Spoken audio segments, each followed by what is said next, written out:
Assalamualaikum warahmatullahi wabarakatuh. Selamat pagi, semoga dalam keadaan sehat walafiat. Perkenalkan, nama saya Ahmad Rifai, mahasiswa Teknik Informatika Universitas Cyber Asia. Pada kesempatan kali ini, saya akan mempresentasikan tugas ujian tengah semester mata kuliah komunikasi data yang berbasis problem-based learning.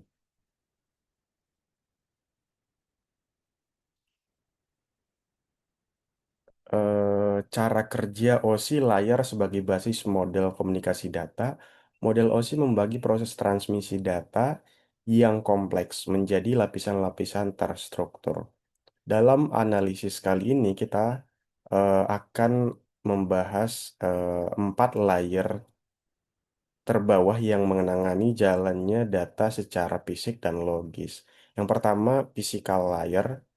Lapisan ini bertanggung jawab untuk mengirim data mentah berupa bit-bit digital 0 dan 1 dan mengubahnya menjadi menjadi sinyal fisik, baik itu sinyal listrik maupun kabel tembaga, pulsa optik lewat serat kaca maupun gelombang radio melalui media nirkabel.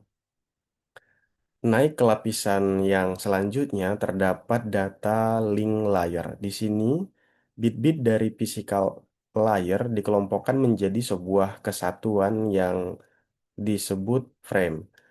Layer ini bertugas mengatur komunikasi antar node, antar node lokal di jaringan yang sama serta mendeteksi adanya kesalahan frame sebelum diteruskan. Yang selanjutnya adalah layer network layer. Lapisan ini di lapisan inilah yang bertanggung jawab menentukan jalur terbaik atau proses routing untuk mengirimkan paket data lintas jaringan menggunakan pengalaman logis seperti maaf menggunakan pengalaman pengalamatan yang logis seperti IP address. Yang terakhir adalah layer transport. Tugas utamanya sangat krusial yaitu menjamin bahwa pengiriman data antar pengirim dan penerima berjalan secara andal, bebas dari error dan disusun kembali secara terurut sesuai dengan urutan aslinya. Setelah memahami bagaimana data diproses melalui layar, kita lihat bagaimana perangkat keras saling dihubungkan secara fisik, yaitu melalui topologi jaringan. Ada empat jenis topologi jaringan yang umum kita jumpai. Yang pertama, topologi bus. Semua perangkat dihubungkan ke satu kabel utama bernama backbone. Keunggulannya adalah sangat hemat kabel dan mudah dipasang. Namun, memiliki kelemahan kritis. Jika kabel utama ini rusak, maka seluruh jaringan akan lumpuh total. Yang kedua adalah topologi ring. Struktur ini menghubungkan perangkat hingga membentuk lingkaran tertutup. Data mengalir dari satu arah secara bergantian sehingga meminimalkan risiko tabrakan data.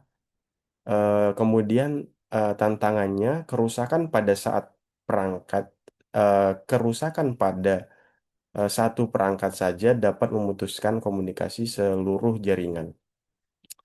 Selanjutnya adalah topologi start. Ini tipe yang paling populer saat ini. Semua perangkat terhubung langsung ke satu perangkat pusat seperti switch dan hub.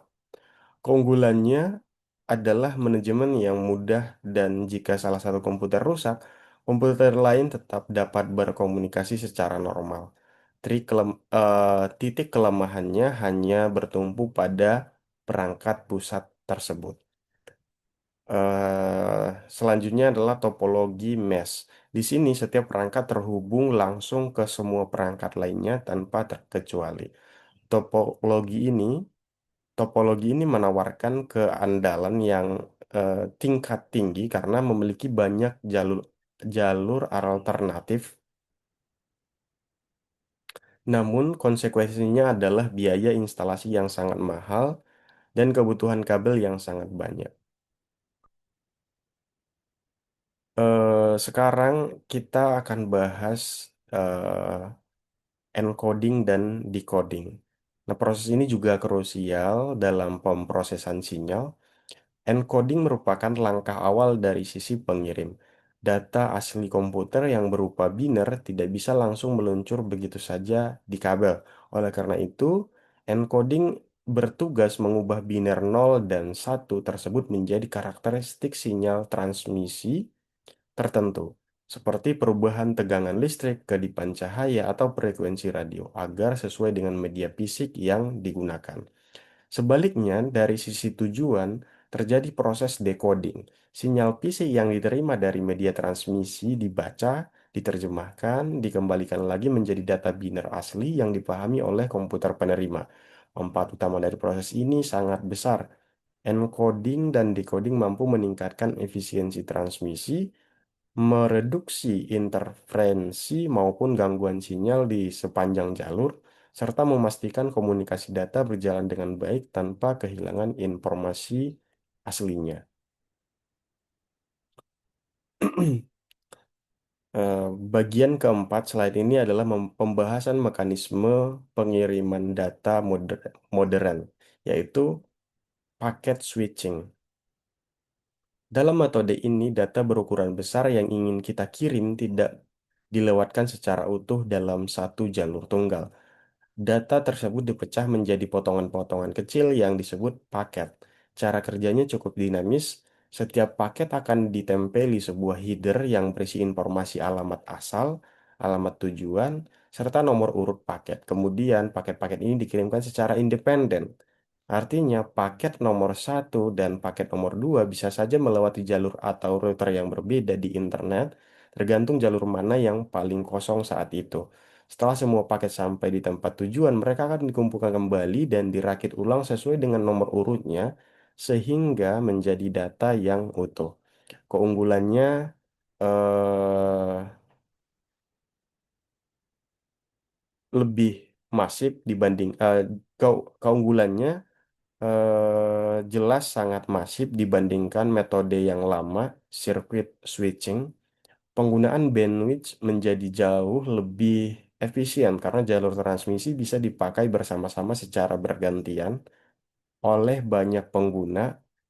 Selain itu, sistem ini sangat tangguh. Jika ada satu jalur jaringan yang putus di tengah jalan, paket-paket berikutnya secara otomatis dialihkan lewat jalur alternatif lain.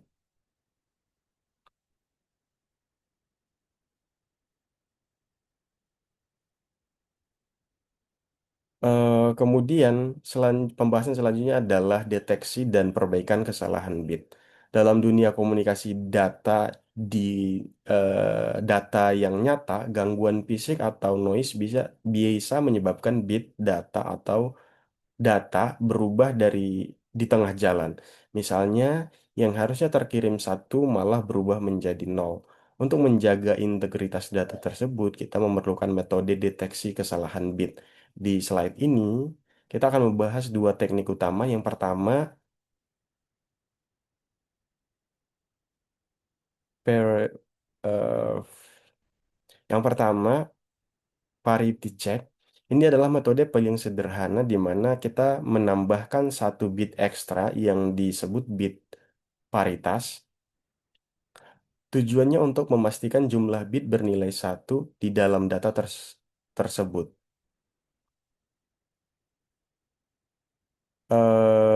Tujuannya untuk memastikan jumlah bit bernilai satu dalam data tersebut, kemudian selalu berjumlah genap atau ganjil. Ketika data sampai di penerima dan jumlah bit satu tidak sesuai dengan aturan paritas yang disepakati, maka penerima tahu telah terjadi kesalahan transmisi. Yang kedua adalah checksum. Metode ini selangkah lebih maju dan umum diimplementasikan pada protokol inti internet seperti TCP, IP. Caranya seluruh segmen data dijumlahkan secara matematis di sisi pengirim dan hasil perhitungan tersebut dikirimkan bersama data. Dari sisi penerima, algoritma akan menghitung ulang nilai checksum tersebut Jika hasil perhitungan penerima berbeda dengan nilai checksum yang dikirimkan, maka data dipastikan rusak dan akan langsung ditolak. Terima kasih.